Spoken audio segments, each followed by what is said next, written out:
अस्सलाम वालेकुम स्टूडेंट, आज के लेक्चर में हम विजुअल प्रोग्रामिंग के जो मेथड्स हैं, क्लासेस हैं, ऑब्जेक्ट्स उनके बारे में अंडरस्टैंड करेंगे। क्योंकि यही आपके पास जो ऑब्जेक्ट ओरिएंटेड प्रोग्रामिंग के बिल्डिंग ब्लॉक्स हैं। जब भी आप विजुअल प्रोग्रामिंग के कोई भी आपने जो है फंक्शन को यूज़ करना है, क्लासेस को यूज़ करना है, तो उसके लिए पहले हमें बेसिक अंडरस्टैंडिंग होना चाहिए कि हमारे पास ऑलरेडी कौन-कौन से बिल्ट इन क्लासेस और जो है वो फंक्शंस या ऑब्जेक्ट्स मौजूद हैं। क्योंकि आपने देखा था कि जब आपने जो है वो कोई इनपुट लेनी हो कंसोल से, ठीक है? या फिर आउटपुट करनी हो, तो कंसोल डॉट राइट का फंक्शन, कंसोल डॉट रीड का फंक्शन जो है वो हम कॉल करते हैं और उनके थ्रू जो है वो फिर हम यूज़र से कंसोल के थ्रू जो है वो इनपुट गेट करते हैं और आउटपुट जो है वो शो करवा रहे होते हैं। तो ये डिफरेंट क्लासेस जो का कंसेप्ट ऑब्जेक्ट और ये मेथड्स या फंक्शंस जो हैं, ये विजुअल प्रोग्रामिंग के अकॉर्डिंग, सी शार्प के अकॉर्डिंगली उनको हम आज के लेक्चर में अंडरस्टैंड करेंगे। तो स्टूडेंट सी शार्प का जो फ्रेमवर्क है, यानी कि हमारे पास जो फ्रेमवर्क क्लास लाइब्रेरी है जिसे हम एफसीएल डिफाइंस मैनी क्लासेस, उसमें जो मेजर जो है वो हमारी कंसोल की है, जो कि क्लास हम यूज़ भी करते हैं कंसोल से इनपुट गेट करने के लिए, कंसोल पे आउटपुट जो है वो शो करवाने के लिए। तो कंसोल से रिलेटेड जो फंक्शंस हैं, जो मेथड्स हैं, ठीक है, वो हमारी कंसोल क्लास में डिफाइंड हैं। ये लाइब्रेरी क्लास है। हम फर्स्टली जो है लाइब्रेरी जो क्लासेस हैं उनको हम देखेंगे कौन-कौन सी हमारी लाइब्रेरी क्लासेस इंक्लूड हैं और उनके आगे मेथड कौन से हैं, कौन-कौन से आगे उनके फंक्शंस हैं। तो ये आगे जब हम विजुअल प्रोग्रामिंग के जो है प्रॉब्लम्स को सॉल्व करेंगे तो उससे पहले हमें इनके बारे में अंडरस्टैंड होना ज़रूरी है।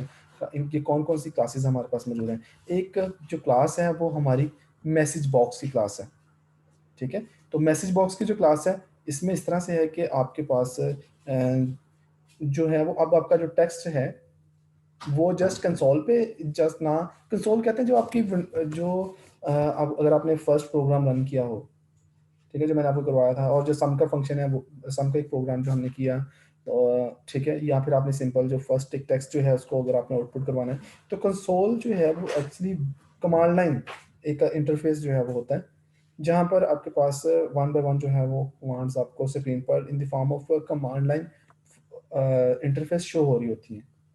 जबकि जो मैसेज बॉक्स है इसमें इस तरह से क्या, जैसा अक्सर आपने देखा होगा जब हमारी विंडोज़ है, विंडोज़ हम यूज़ करते हैं, तो यहाँ पर जब हम कोई सॉफ्टवेयर इंस्टॉल कर रहे हैं तो कोई अलर्ट मैसेज आ रहा होता है एक बॉक्स के अंदर जो है।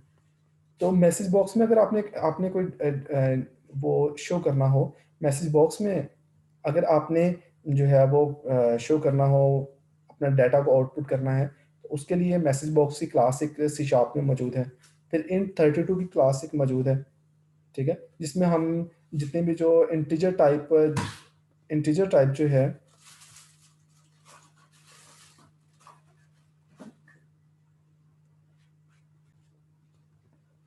हमने देखा है कि जब आपने सी शार्प या विजुअल प्रोग्रामिंग के लिए जो आपने लाइक क्लासेस यूज़ करनी है, बिल्ट इन क्लासेस, ये हमारी लाइब्रेरी क्लासेस हैं। जस्ट हमने इनको कॉल करना होता है। जैसे कि आपने आउटपुट कंसोल पर आउटपुट करवाने के लिए कंसोल डॉट राइट जो है उसको आपने कॉल किया था, ठीक है? इसी तरह से कंसोल की क्लास जो है उसका फंक्शन जो है वो कंसोल डॉट रीड के थ्रू आपने कंसोल से इनपुट ली थी। तो एक्चुअली ये जो कंसोल है ये आपको वो जो कमांड लाइन जो है इंटरफ़ेस वो प्रोवाइड कर रहा होता है। ऑपरेटिंग जैसे एक तो विंडो है ना जिसमें ग्राफ़िकल ऑब्जेक्ट्स आपके मौजूद होते हैं। तो कमांड लाइन में जस्ट आपको आउटपुट जो है वो ब्लैक जो है वो बैकग्राउंड की एक स्क्रीन ओपन होती है और वहाँ पर जस्ट आपको आउटपुट शो हो रही होती है।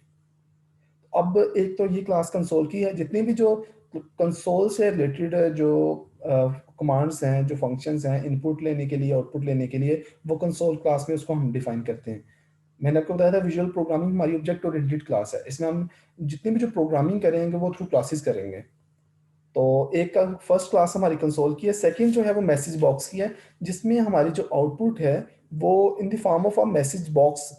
जैसे कि अक्सर आपने देखा होगा कि हमारा जो कुछ प्रोग्राम्स ऐसे होते हैं विंडोज़ के, जब आप उसको इंस्टॉल कर रहे हो तो वो मैसेज अलर्ट का एक बॉक्स ओपन होता है जिसमें मैसेज आपका शो हो रहा होता है in the form of a box. देखा या नहीं देखा आपने? इस तरह से एक मैसेज बॉक्स है, उसमें जो है वो आ रहा होता है कि एक्सेस डिनाइड, इस तरह से या कुछ भी मैसेज आउटपुट शो हो रही होती है। तो मैसेज आउटपुट शो करवाने के लिए जो क्लास मौजूद है वो मैसेज बॉक्स की है। तो चूँकि हम विंडोज़ जो है ये हमारी, हमने पढ़ा था कि जो विजुअल प्रोग्रामिंग है, ये विंडोज़ एप्लीकेशन क्रिएट करने के लिए, वेबसाइट एप्लीकेशन क्रिएट करने के लिए यूज़ होती है। तो इसलिए जो विजुअल ऑब्जेक्ट्स हैं, उन जैसे कि विंडो बॉक्स है, इसके लिए भी प्री डिफाइन एक सी शार्प का जो फ्रेमवर्क है, क्लास लाइब्रेरी एफसीएल, उसमें मौजूद है। फिर एक इंट32 की क्लास है, थर्ड क्लास इंट32 की क्लास है, जिसमें आपके पास जो है वो मिनिमम वैल्यू, मैक्सिमम वैल्यू, आपने जो है वो वेरिएबल जो याद है इन32 के थ्रू ही हमने जो टाइप है उसको चेंज किया था। वेरिएबल के लास्ट प्रोग्रामिंग जो एग्जांपल हमने देखी थी, तो आपने टाइप को चेंज करना है, उसके लिए हम यूज़ कर सकते हैं। तो फिर नेक्स्ट जो है वो मैथ का एक फंक्शन था। मैथ्स मैथ की क्लास है, जिसमें जितने भी जो मैथमेटिकल फंक्शंस हैं, आपने जो है वो अरिथमेटिक ऑपरेशंस परफॉर्म करने हैं, ठीक है? एडिशन, मल्टीप्लिकेशन, सब्ट्रैक्शन वगैरह आपने जो है वो लॉजिकल ऑपरेशंस परफॉर्म करने हैं, ठीक है? Greater than, less than, equal to, इससे जितने भी जो मैथ के फंक्शन हैं, लॉगरिथमिक फंक्शंस हैं, ठीक है? और जितने भी जो जो मैट्रिसेस फंक्शंस हैं, वो सारे के सारे जो फंक्शन हैं, वो मैथ की क्लास के अंदर मौजूद है। ये मेजर क्लासेस हैं हमारी 4, कंसोल है, मैसेज बॉक्स है, int32 है और मैथ की है। तो हर क्लास का जो है वो फिर स्टूडेंट आगे फंक्शंस होते हैं। अगर हम ऑब्जेक्ट ओरिएंटेड प्रोग्रामिंग में की बात करें, तो उसमें इस तरह से होता है कि एक मेजर क्लास हमारी होती है।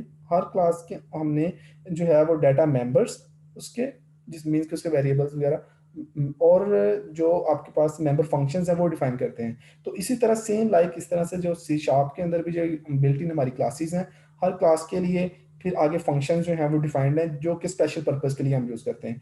तो वो कंसोल के लिए जो मेजर फंक्शंस हैं वो राइट के हैं, ठीक है? कि आपने राइट करना है, कंप्लीट जो है वो आपका जो डाटा है उसको आउटपुट करना है, या जस्ट एक लाइन को आउटपुट करना है।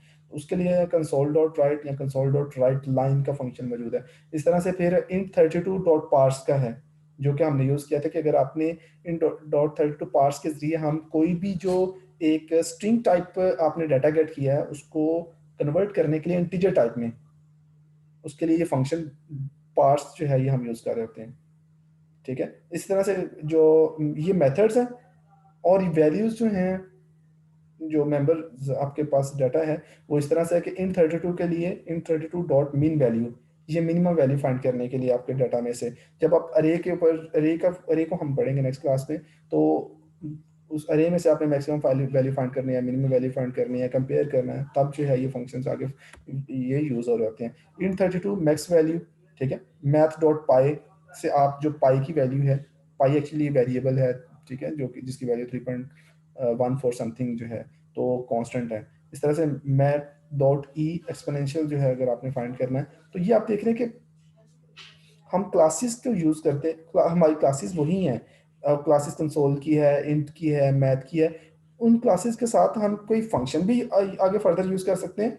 उन क्लासेस के साथ हम कुछ वेरिएबल्स जो वैल्यूज़ हैं, वो भी प्रॉपर्टीज़ जो होती हैं, उनको भी यूज़ कर सकते हैं। तो जब भी आपने प्रॉपर्टी को यूज़ करना हो, जब भी अपने फंक्शन को यूज़ करना हो, तो आपने क्लास का नेम डॉट और आगे उस फंक्शन का नेम, इस तरह से आपने अगर प्रॉपर्टीज यूज करनी है, तो क्लास का नेम डॉट और आगे जो है वो नेक्स्ट उस प्रॉपर्टी का नेम जो है वो मेंशन करना है। क्लियर है स्टूडेंट? समझ लग गया ये क्लासेस और मेथड्स का कंसेप्ट जो है वो क्या है? ओके, नेक्स्ट हम देखते हैं कि आपके पास जो मेथड्स हैं, उनको हम वन बाय वन अब इनको स्टडी हम करते हैं कि वो किस किस पर्पस के लिए हमारे यूजर होते हैं। तो a method should provide a well defined easy to understandable functionality. कोई भी प्रोग्रामिंग लैंग्वेज है, चाहे वो सी प्लस प्लस है, जावा है, पाइथन है, सी शार्प है, उसमें जो फंक्शन होता है या जो मेथड होता है, उसको कोई स्पेसिफिक टास्क परफॉर्म्स नहीं करने होते हैं, सम एक्शंस परफॉर्म करने होते हैं। तो एक जो फंक्शन होता है, अगर मैं कहता हूँ कि सी प्लस प्लस का एक फंक्शन है, उसके बेसिक एलिमेंट कौन कौन से होते हैं? उसामा, आप बताएंगे। एक आपके पास फंक्शन है, ठीक है? कोई भी फंक्शन, मेन फंक्शन कह लें, या आप जो यूजर डिफाइंड फंक्शन हम लिखते हैं, सम का फंक्शन है, ऐड आपका सब्ट्रैक्ट का है, ठीक है? सीजी पे कैलकुलेट करने का फंक्शन है, कोई भी जो फंक्शन है, उसके मेन कंपोनेंट कौन कौन से होते हैं? उसामा, आप बताएंगे मुझे।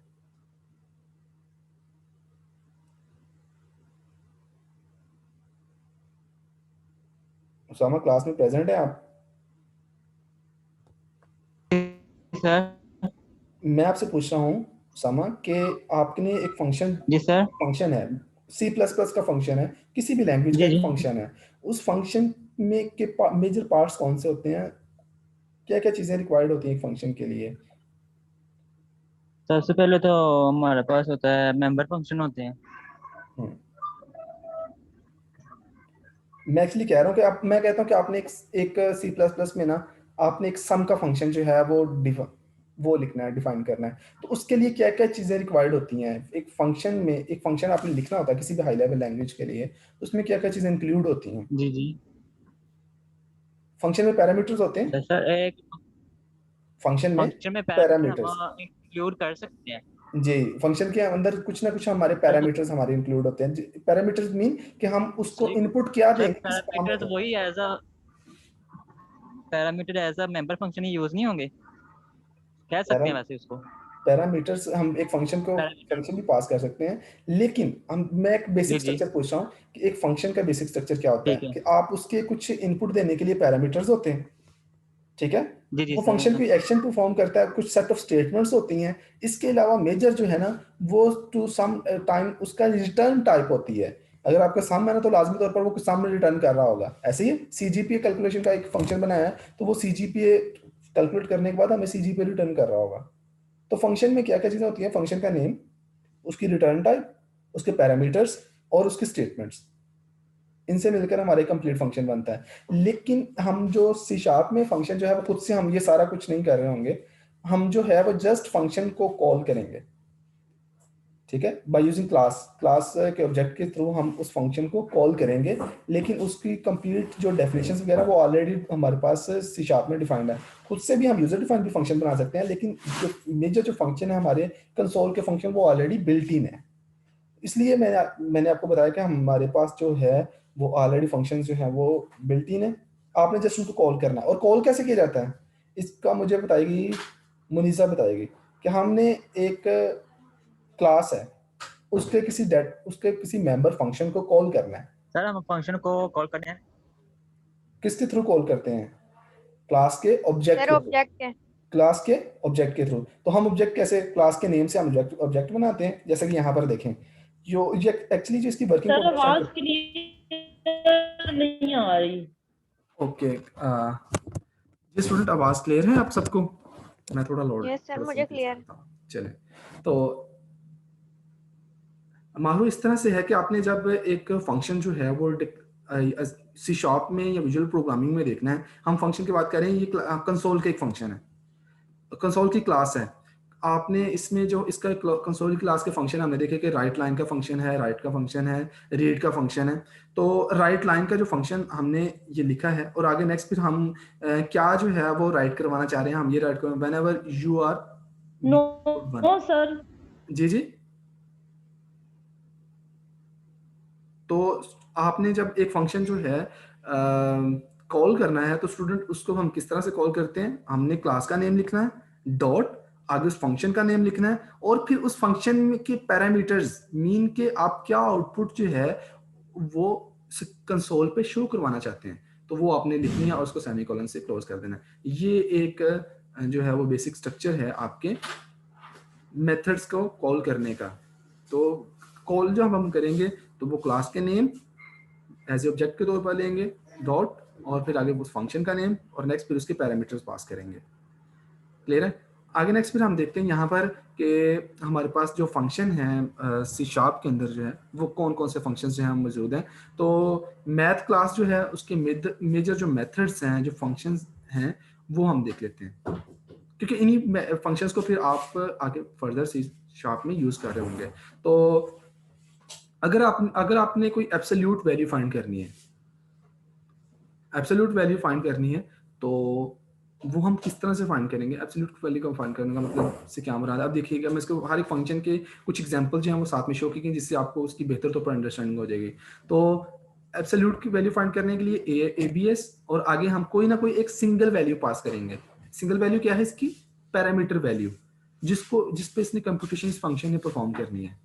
तो जैसे कि एब्सोल्यूट फाइंड वैल्यू अगर फाइंड करनी है 23.7, तो वो 23.7 ही है। जीरो तो जीरो, -23.7, तो वो उसकी पॉजिटिव वैल्यू रिटर्न करेगा। एब्सोल्यूट वैल्यू जो है हमेशा जो है वो अब पॉजिटिव वैल्यू रिटर्न कर रही होती है, किसी भी वैल्यू, कोई भी अगर आप जो है वो उसको वैल्यू साइन करें, कोई नेगेटिव वैल्यू साइन करें वो भी उसको पॉजिटिव वैल्यू। फिर एक सीलिंग का फंक्शन होता है। सीलिंग का फंक्शन आपने देखा था कि साउंड इसने राउंड ऑफ करना है, और राउंड ऑफ करने के बाद जो वैल्यू है वो स्मॉलेस्ट जो इंटीजर वैल्यू है, ठीक है, smallest to smallest integer not less than x, उसके करीब जो है वो फाइंड करनी होती है। अब यहाँ पर अगर हम देखेंगे, अगर आपने सीलिंग वैल्यू फाइंड करनी है, यहाँ पर देखें कि सीलिंग वैल्यू ऑफ -9 एक आपका फ्लोर होता है और एक आपके पास सीलिंग होता है। जो फ्लोर होता है उसमें जो वैल्यू गिवन होती है उससे जो मिनिमम वैल्यू है वो हम गेट कर रहे होते हैं, और जो आपका सीलिंग होती है उसमें जो वैल्यू होती है उससे जो नेक्स्ट इंटीजर वैल्यू होती है उसको हम गेट कर रहे होते हैं। तो देखिए 9.2 है, इससे नेक्स्ट इंटीजर वैल्यू कौन सी होगी, 10, उसको गेट कर, इसके ये फंक्शन आपको 10 रिटर्न करेगा। और अच्छा ये मुझे बताएं कि यहाँ पर सीलिंग फंक्शन अगर मैं अप्लाई करता हूँ -9.8, तो इसने मुझे -9 क्यों रिटर्न किया है? जी स्टूडेंट, इस फंक्शन ने -9 क्यों रिटर्न किया है? एक्चुअली उसने लार्जेस्ट वैल्यू रिटर्न की है, लेकिन आपको पता है कि नेगेटिव में जितनी वैल्यू स्मॉलेस्ट होती है उतनी लार्जेस्ट होती है। ये कंसेप्ट अपना माइंड में आपने रखना है कि नेगेटिव में, चूंकि नेगेटिव में ये वैल्यू लार्जर है -9.8 से, तो इसलिए -9 उसने रिटर्न किया है। तो जब नेगेटिव नंबर होगा तो आप देख रहे होंगे कि उससे जो प्रीवियस वैल्यू है ना वो रिटर्न हो रही होगी, लेकिन जब पॉजिटिव नंबर होगा तो उससे जो नेक्स्ट वैल्यू इंटीजर की वो रिटर्न होगी, सीलिंग फंक्शन की अगर हम बात करें। इस तरह से कॉज है, तो कॉज आप कॉज का फंक्शन आपको जो ट्रिग्नोमेट्री कॉज कोसाइन वैल्यू है वो रिटर्न करेगा। एक्सपोनेंशियल के लिए EXP का फंक्शन हमारे पास मौजूद है, ये एक्सपोनेंशियल जो है वो फाइंड करता है, ठीक है, e की पावर समथिंग जो है वो फाइंड कर रहा होता है। फिर फ्लोर का फंक्शन, देखिए फ्लोर का फंक्शन और जो सीलिंग का फंक्शन है ये काफी इंपॉर्टेंट फंक्शन है, क्योंकि ये हमारे यूज हो रहे होते हैं मोस्टली हमारे मैथ के फंक्शन के अंदर।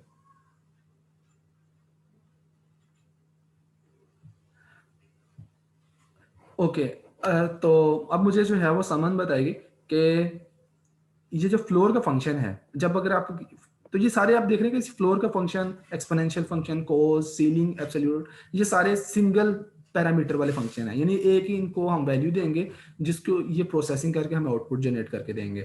तो फ्लोर का फंक्शन मुझे बताएं जरा कि फ्लोर का फंक्शन जो है ये राउंड ऑफ करने के बाद कौन सी वैल्यू हमें रिटर्न कर रहा होगा? समन आप बताएं। फ्लोर फंक्शन एग्जाम्पल आपके सामने भी है कि ये क्या क्या क्या कर रहा है फ्लोर का फंक्शन। ये एक्चुअली क्या करता है कि जो आपके पास वैल्यू होगी उससे राउंड ऑफ करने के बाद जो उससे इंटीजर वैल्यू जो है वो लेस है, या अब जो भी वैल्यू है वो रिटर्न हो रही होगी। देखें जरा 9.2 है ना, तो इसने क्या रिटर्न करना है 9, लेकिन अगर माइनस में नंबर होगा तो उससे ग्रेटर वैल्यू रिटर्न करेगा, उसके बिल्कुल सीलिंग के ऑपोजिट है ये फंक्शन। फ्लोर आपको मिनिमम और जो सीलिंग है वो आपको मैक्सिमम वैल्यू रिटर्न कर रही होती है उससे। स्टूडेंट जी आपके माइक का थोड़ा इशू है, वो आवाज बिल्कुल समझ नहीं आ रही कि आप क्या बोल रहे हैं। फिर नेक्स्ट लोगारिथम अगर आपने फाइंड करना, लॉ का फंक्शन है, मैक्स वैल्यू फाइंड करना। जी जी ठीक है। अब मैक्स का फंक्शन क्या करेगा कि आपके पास दो नंबर्स हम इसे पास करेंगे, दो नंबर्स हम इसे देंगे, तो उसमें से जो मैक्सिमम वैल्यू है वो रिटर्न करेगा। देखिए 2.3 और 12.7 है ना, तो इसमें 12.7 रिटर्न करेगा। मिनिमम वैल्यू इसके लिए भी दो फंक्शन, दो वैल्यूज हमें पास करनी है, उसमें से जो मिनिमम होगा वो फाइंड करके देगा। POW ये एक्चुअली जो है वो पावर है। अच्छा ये भी ध्यान से देख लीजिएगा कि पावर का फंक्शन जो है वो हम किस तरह से यूज करेंगे, क्योंकि जितना भी जो काम करना है ना हमने C# में अंदर वो by using classes, by using function उसके थ्रू करना होगा, ठीक है। तो इसलिए आपने ये फंक्शंस वन बाय वन उनको अच्छे से माइंड में रख लेना, देख लेना ये कैसे फंक्शन हैं। तो कॉमनली यूज मैथ फंक्शन यही होते हैं हमारे। तो पावर में इसमें ये होगा कि फर्स्ट जो वैल्यू है, ठीक है, फर्स्ट जो वैल्यू है ये आपके पास पावर में जो आपके पास बेस होती है वो होगी, और y जो है ये उसका एक्सपोनेंट होगा, मीन उसकी पावर होगी x raise to the power y, ठीक है। तो अब यहाँ पर देखेंगे 2.0 और 7 है, तो ये फर्स्ट जो आपकी पावर है, और 7 जो है ये 2 की पावर 7, इसका ये मतलब है। इसी तरह से 2 की power 7 which is equal to 128, इस तरह से 9 की पावर 0.5 विच इज 3। अंडरस्टैंड कर रहे हैं? तो इस पावर में जो फर्स्ट वैल्यू होगी ठीक है, वो हमारी बेस होगी और जो सेकंड वैल्यू होगी वो हमारी पावर होगी या एक्सपोनेंट होगी। इस तरह से साइन का फंक्शन ये आपको ट्रिग्नोमेट्री साइन वैल्यू रिटर्न करता है। स्क्वायर रूट का फंक्शन ये आपको SQRT ये किसी वैल्यू का स्क्वायर रूट फाइंड करके देता है। टेन का फंक्शन तो ये साइन कोस टेन यानी ट्रिग्नोमेट्री फंक्शंस को भी डिफाइन किया गया है मैथ की क्लास के अंदर। ठीक है स्टूडेंट, कोई कंफ्यूजन तो नहीं, समझ लग रही है फंक्शन कैसे हैं, कौन कौन से हैं?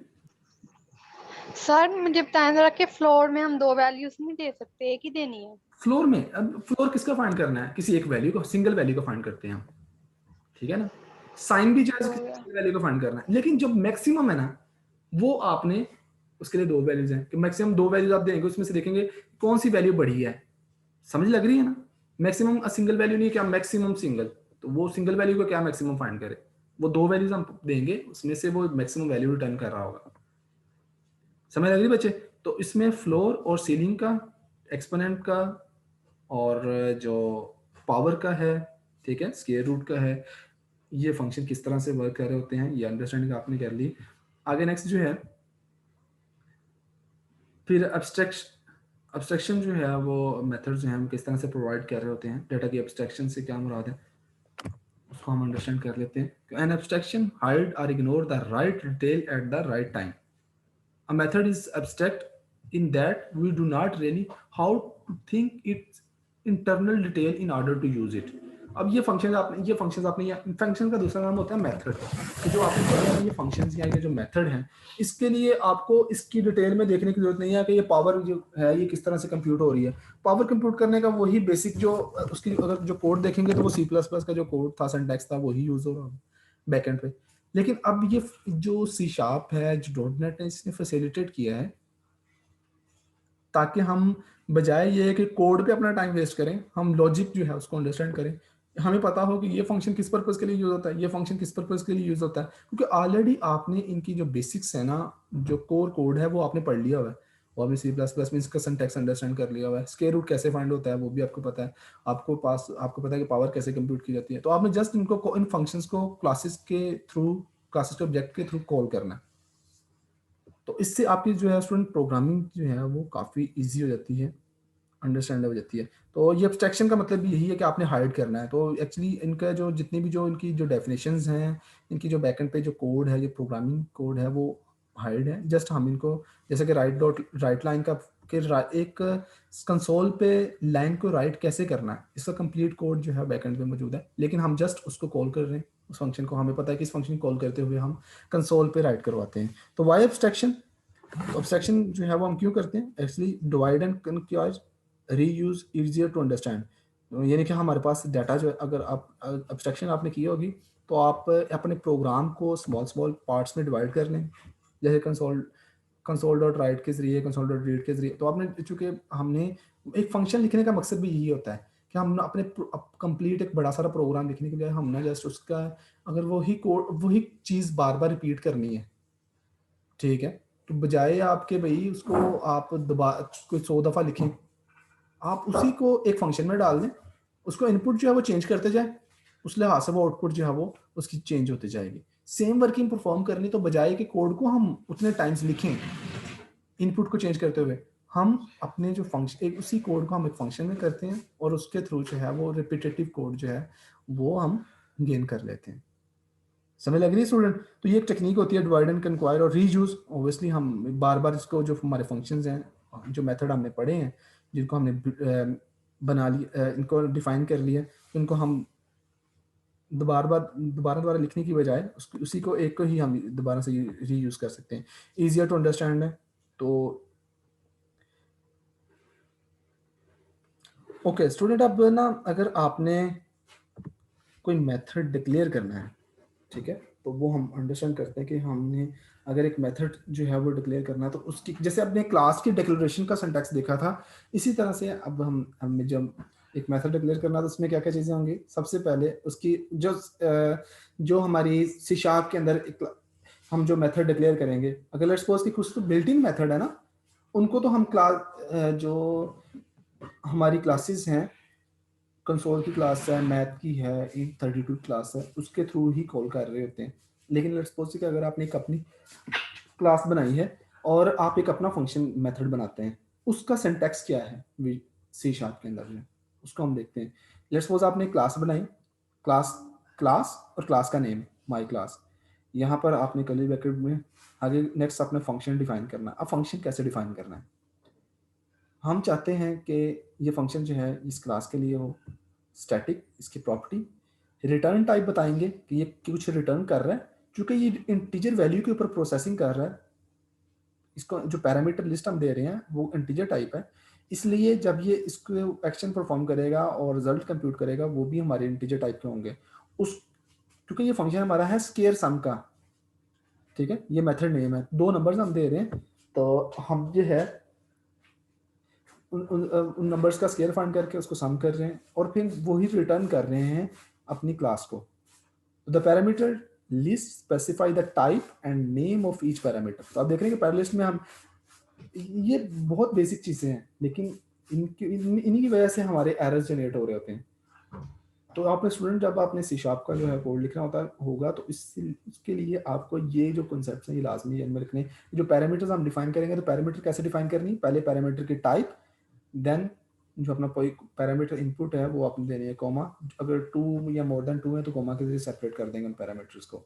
और एक और चीज़ की यहाँ आप देख रहे हैं कि जो हमने फंक्शंस हैं उसके सेमीकोलन यहाँ पर यूज नहीं किया हुआ। तो the name of the parameter is the method, declaration is called a formal argument, इसे हम आर्गुमेंट भी कहते हैं, इसे हम अपने फंक्शन का पैरामीटर भी कहते हैं जो हम यहाँ पर पास कर रहे होते हैं। क्लियर है स्टूडेंट? ओके, नेक्स्ट हम देखते हैं कि the method header is followed by the method body. तो एक्चुअली आपने यहाँ पर आप देखेंगे यहाँ पर हमने जो ये एक हेडर लिखा है, हेडर में नेक्स्ट हम उसको डिफाइन कर रहे हैं खुद से, चूंकि हमने खुद से क्लास बनाई है, ये खुद से एक फंक्शन लिखा है, तो जाहिर सी बात है फंक्शन को स्टूडेंट लिखा किस तरह से, हम फंक्शन की डेफिनेशन करते हैं और देन फंक्शन को कॉल किया जाता है। तो फंक्शन की डेफिनेशन में उसकी कंप्लीट पहले फंक्शन के बताते हैं फंक्शन है क्या, उसकी रिटर्न टाइप क्या, उसके पैरामीटर्स क्या हैं, फिर नेक्स्ट फंक्शन की बॉडी आती है जिसमें एक्चुअल वर्किंग जो है स्टेटमेंट वो लिखी जाती है। तो ये जितना जो वर्क हो रहा है वो लिखा जा रहा है कि इंट सम, हम पहले सम कर रहे हैं, सम 1 प्लस नंबर 1 प्लस नंबर 2 जो यहाँ पर गेट होगा, और रिटर्न कर रहे हैं हम सम मल्टीप्लाई बाय सम, मीन के हमने दो नंबर्स को सम किया, सम करने के बाद उसका स्केयर किया, स्केयर जो है वो रिटर्न कर रहे हैं हम। तो ये एक्चुअली हमारे फंक्शन या मेथड की बॉडी है, ठीक है। तो ये बॉडी की डिक्लेरेशन जो है वो करवाई गई। The return type statement, the return type of the method indicate the type of the value that the method send back to the calling location। जहां पर कॉल करेंगे ना वहां पर जो है हमारे प्रोग्राम के अंदर हमारा फंक्शन जो है वो वैल्यू रिटर्न करेगा, वो वैल्यू फिर आप फर्दर उस किसी वेरिएबल में स्टोर कर लें, या वो वैल्यू जो है उसको मजीद फर्दर अपने जो है वो लॉजिक के लिए, ठीक है, या बूलियन ऑपरेशंस परफॉर्म करने के लिए, किसी भी पर्पस के लिए आप उसको यूज करना, फिर वो आप यूज कर सकते हैं। तो a method that does not return a value has a void return type, जैसे कि हमारा जो मेन होता है वो वॉइड रिटर्न टाइप का होता है, अगर उसने कोई वैल्यू रिटर्न नहीं करनी होती।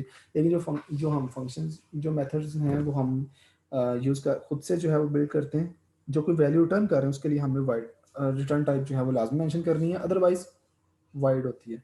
The return statement specify the value that will be return. तो रिटर्न स्टेटमेंट हम लिखते हैं, तो its expression must confirm to the return type, ठीक है। तो मानिए कि जो हमारी रिटर्न टाइप है, जो आपने पैरामीटर्स भी उसी तरह से सेट करने हैं, जो आपकी रिटर्न टाइप है उसके अकॉर्डिंगली जो है वो आप सेट कर रहे होंगे। तो कॉलिंग अ मेथड, अब एक मेथड को कॉल कैसे किया जाएगा, अब ये देखिएगा, हम अगर आपने कॉल करना है तो स्टूडेंट कॉल कैसे किया जाएगा, सिंपल आपने रिटर्न टाइप मेंशन करनी है, ठीक है, और आगे नेक्स्ट आपने फंक्शन लिखना है, फंक्शन में पैरामीटर वैल्यू पास करनी है। अगर 2 पैरामीटर थे तो 2 वैल्यूज यहाँ पर पास हो रही हैं 2 और 3, और यहाँ पर सेमीकोलन, और हम इसकी प्रोसेसिंग के बाद जो रिजल्ट आ रहा है उसको हम सेव कर रहे हैं किसी नंबर के एक वेरिएबल के अंदर। Each time a method is called the actual argument in the invocation are copied into the formal argument. तो एक्चुअली ऐसा होगा कि हमारा जो फंक्शन जब हम कॉल करेंगे हम एक सिंगल लाइन लिखेंगे, जस्ट ये सिंगल लाइन हमने लिखनी है जब हमने कॉल करना है, ठीक है। अब जब कॉल करेंगे तो जस्ट एक सिंगल लाइन लिखी है, int number is equal to square sum, और यहाँ पर वैल्यू पास करेंगे हम। यहाँ पर देखें वेरिएबल नेम नहीं बल्कि वैल्यू पास की गई। यही वैल्यूज जाएंगी हमारी उस फंक्शन की बॉडी में, जो नंबर 1 था, नंबर 2, और वहां से ये वैल्यूज जो हैं ये आगे यहाँ पर कंप्यूट होंगी। 2 + 3 6 और 6 × 6 36, और इस नंबर में जो है ये फंक्शन 36 कंप्यूट करके यहाँ ये नंबर जो वेरिएबल है इसमें स्टोर कर देगा। और आप इसको आउटपुट करवा के चेक भी कर सकते हैं कि यहाँ पर क्या इस फंक्शन ने हमें आउटपुट दी है। जी स्टूडेंट, कोई कन्फ्यूजन हो? क्योंकि क्लासेस और फंक्शन जो हैं ये इनके कंसेप्ट क्लियर करना बहुत ज़रूरी है विजुअल प्रोग्रामिंग में भी, ये किस तरह से। तो ऑलरेडी इनके बारे में आप C++ में भी पढ़ चुके हैं, इसलिए आपको इजीली ये चीज़ें अंडरस्टैंड भी हो रही होंगी।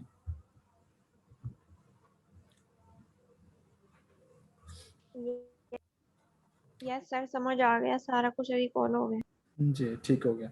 ओके, तो Yes, अब हम समझ आ गया। जो क्लास मेथड में आपने एक जो है वो स्टैटिक को भी डिफाइन किया था, अब हम स्टैटिक को देखते हैं कि व्हाट डज मीन स्टैटिक।